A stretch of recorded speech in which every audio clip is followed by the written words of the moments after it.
कोल्हापुरातील संभाजीनगर परिसरात police बंदोबस्तामध्ये gas वितरण सुरू आहे।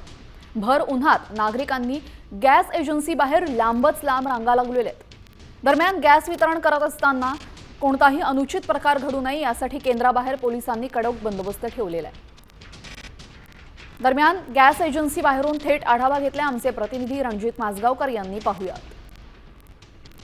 कोल्हापूर शहरासह जिल्ह्यामध्ये गेली 3 दिवस गॅस सिलेंडर घेण्यासाठी नागरिकांनी अनेक केंद्रांवर तुफान गर्दी केल्याचं चित्र आज देखील पाहायला मिळत आहे। मी सध्या कोल्हापुरातल्या संभाजीनगर परिसरात आहे आणि या परिसरात असणाऱ्या गॅस एजन्सीच्या दारात आज पहाटेपासून मोठ्या प्रमाणामध्ये गॅस घेण्यासाठी नागरिकांनी गर्दी केलेली आहे। मात्र गॅस वितरित करत असताना कुठलाही अनुचित प्रकार घडू नये त्यासाठी या परिसरात पोलीस बंदोबस्त देखील तैनात करण्यात आलेला आहे।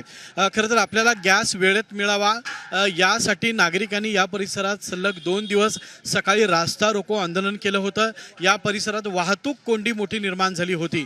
त्यामुळं गॅस एजन्सी चे जे अधिकारी आहेत आणि जिल्हा प्रशासनाने या ठिकाणी पोलिसांना तैनात केलेला आहे आणि नागरिकांमध्ये कुठलाही वाद होऊ नये, एजन्सीच्या अधिकाऱ्यांमध्ये कुठलाही वाद होऊ नये याची दक्षता पाळण्यासाठी या ठिकाणी पोलीस बंदोबस्तामध्ये हे वितरण सुरू आहे।